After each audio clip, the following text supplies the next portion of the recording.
Hey guys, what's going on? It's Josh here with Take'em TV, and today we're going to be going out on some public land, setting out some trail cameras, and I'm going to give you guys 5 tips that I use to help set my trail cameras, and hopefully some of those tips, tricks that I use might help you guys out. Now, with that being said, I am out here on public land in Iowa, and we do have a lot of public land. With that being said, there is also a lot of hunters out here in the state of Iowa who use public land, who hunt public land. And all what I really have to say is, if you guys are out hunting public land and you come across something that's not yours, don't take it.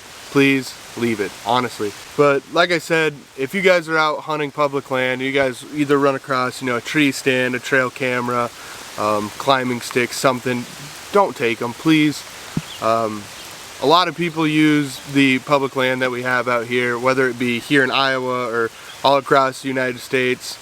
But stop taking people's stuff, please. Like, it's ruining the sport. With that being said, I'd like to get right into today's video and give you 5 easy, simple tips that you guys can use to help set your trail cameras a little bit better. Hopefully you guys can hear me. It's raining quite a bit still, so I moved in here just so I could film this second part of the video. So the first tip that I'm gonna have for you guys, honestly, is scout.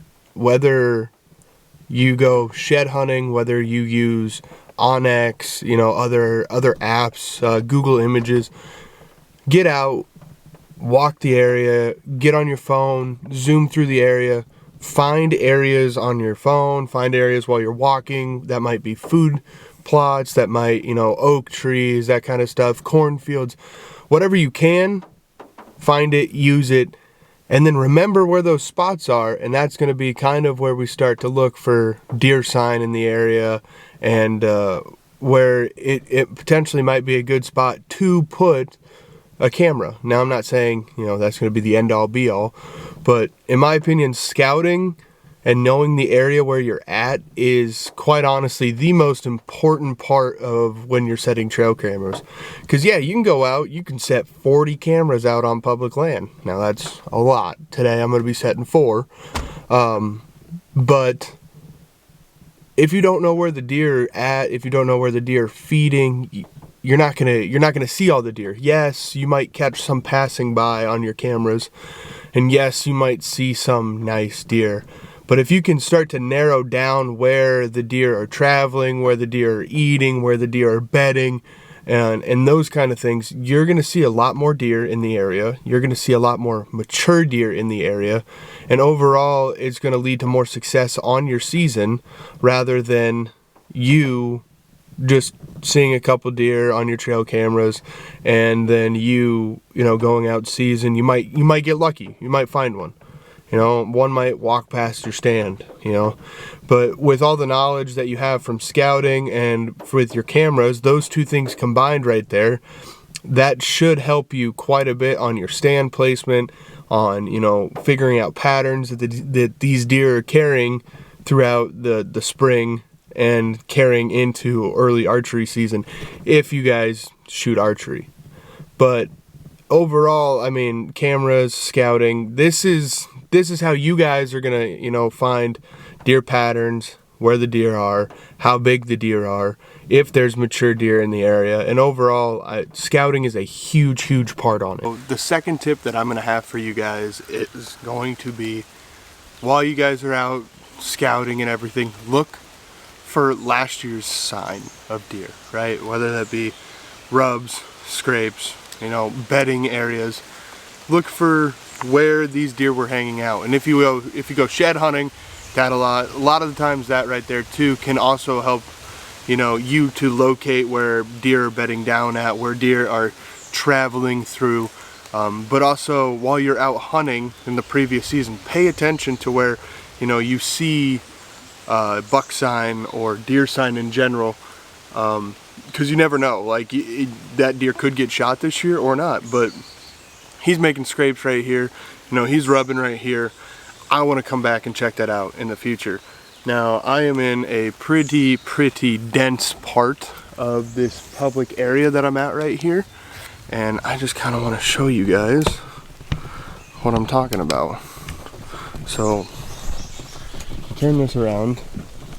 Last year, I found this huge rub. I mean, this thing's probably a good 2 feet tall. Pretty big sized tree.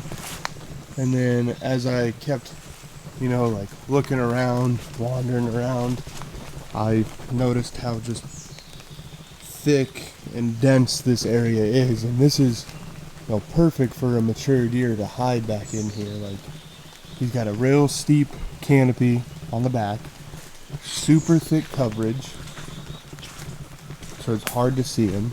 He can, you know, do what he wants without people really seeing him moving and all this and that. But not only was there that rub right there, there was also this guy right here and this guy right here. And I believe, yep, down here, just a little ways, was a fairly decent sized scrape last year. It looked like a big community size scrape, but you can see that it still looks, you know, fairly fresh. Honestly, like these twigs up here are all getting mangled up from their antlers and everything. Like, and deer still, I mean, they're in, you know, velvet right now, but this is the kind of sign that, you know, we're wanting to look for. The super thick stuff. It's on a big walking trail, and you can see just how heavily used this is right here in this area. So this is definitely a place that I want to go ahead and set up a camera, and I'm thinking about putting it, you know, right over here on this side. I don't want to put it right out on the trail. I want to give, you know, me some backspace. So honestly, this tree right here looks pretty perfect. I can get it back off the trail. Less people are going to see it, you know. And I might actually take some of those branches, kind of move them out of the way. I don't want to break them, I just want to move them out of the way, just so that way I can see a little bit better.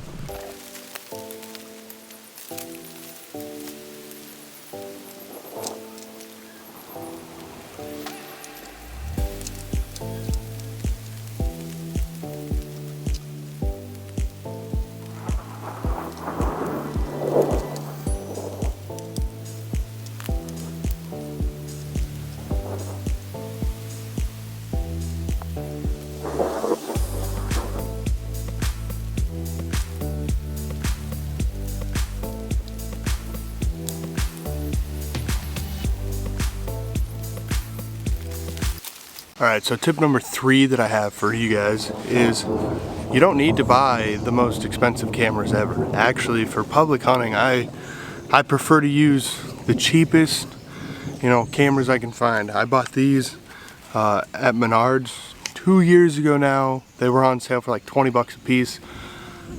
These are the best cameras I've ever owned. I love my cell cams. I use Spartan. I run Spartan cell cams on my private grounds and stuff. But overall, like, these things are awesome. They're just cheap, muddy cameras. I put batteries in them once a year, and they'll run for the entire year. It's incredible. These things take pictures. They do triple pictures, or single pictures, triple pictures, and video. No sound. There's no cell camera on this. It's, you buy it, you throw an SD card in it, you go. Like, you don't need crazy expensive cameras to take good quality pictures of deer. These things do a great job. You can throw them out. Somebody steals them, hey, 20 bucks, right? Rather than my Spartan camera, which is, you know, $300, $400. You know, my big expensive cell camera. These things are worth their weight in gold.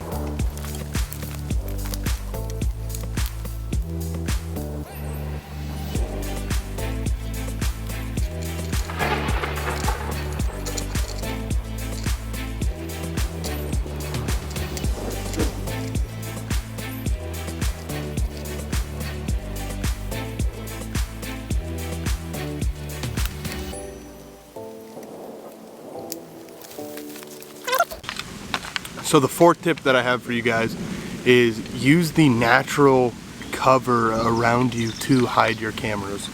I mean, most cameras nowadays they're going to be some kind of like brown color. I know Spartan has their like camo pattern on them, and some other, you know, bigger camera like brands have their own proprietary camo on them. But use what you have to your advantage. That's why, you know, I have one stick and I'm wearing my saddle today because sometimes I like to, like, I might really like a spot, but there's only one tree, you know, there's no cover really.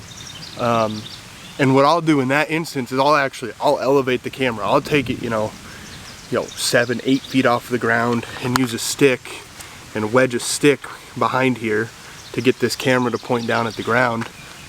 One, so that way, you know, people don't steal my cameras. Two, it's out of the deer's way. The deer don't really see it as much.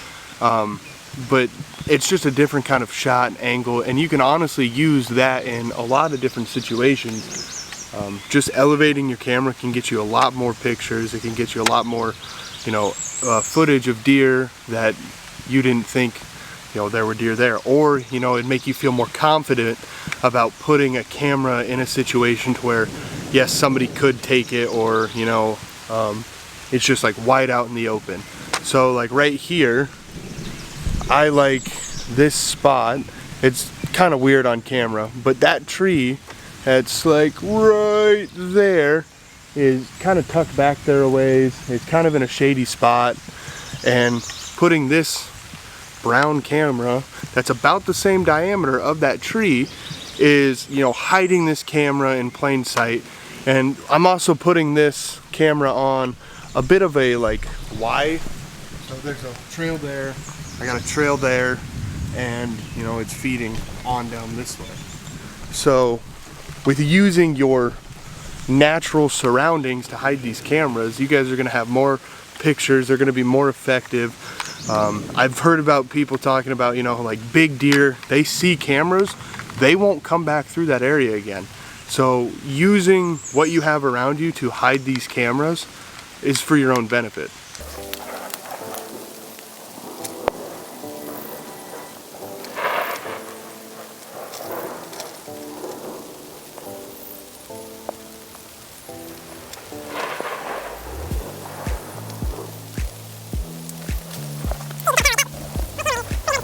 Okay, well, it is now downpouring. I'm trying to make it back to my truck. Probably got another mile to go still.